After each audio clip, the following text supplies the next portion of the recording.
Hey everyone, what's that? I'm getting a phone call? Hi, who is this? E.T. Phone home. It's just another telemarketer. E.T. for the Atari 2600, a game that consistently tops the list for the worst game of all time. The game that almost killed video games here in the West. Is it really all that bad? E.T. was one of the greatest movies to come out of the 80s. Howard Scott Warshaw was only given a total of 5 weeks to program the game before the Christmas season.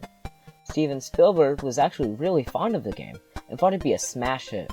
However, it sold terribly, with only 1.5 million copies sold and 700,000 buried in a landfill. You know your game is bad when talking about it, everybody brings up trash. Atari games are the biggest example of don't judge a book by its cover. Look at the box art, and then the game. The whole Atari library suffered from this. This is one of the biggest things Nintendo did when they brought their consoles here to the US. They used actual game sprites and boy, did it make a difference. For starters, E.T. for the Atari is not very faithful to the movie. Why is E.T. green? Shouldn't he have been brown? If anything, it makes him harder to see. Half the time, I feel like I'm playing Where's Waldo.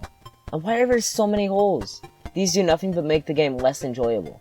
You just keep running down holes hoping to get lucky. It's not fun, it's just tedious. Its only purpose is to make the game feel more drawn out. When you fall in the holes, E.T. does this thing with his neck to make him float. When did he do that in the movie? Your goal in this game is to find phone parts so that E.T. can return home. But when you do find one, they are just weird yellow shapes, at least until you pick them up, in which they change to red shapes that still mean next to nothing. The only real people in this game are these detectives that take your phone parts, and these scientist guys that just take you away and are really just a minor inconvenience. While you play, you will notice these different symbols showing up at the top. If you see an arrow pointing a direction, press the red button.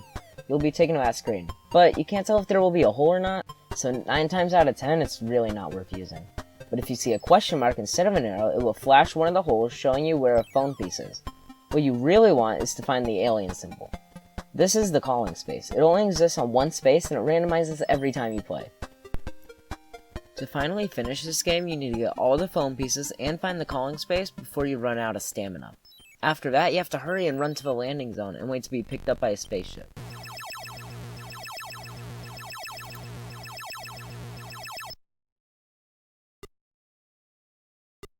Yeah, I just wasted an afternoon. You know, it's not as bad as they say, and it definitely does not deserve the title of the worst game ever.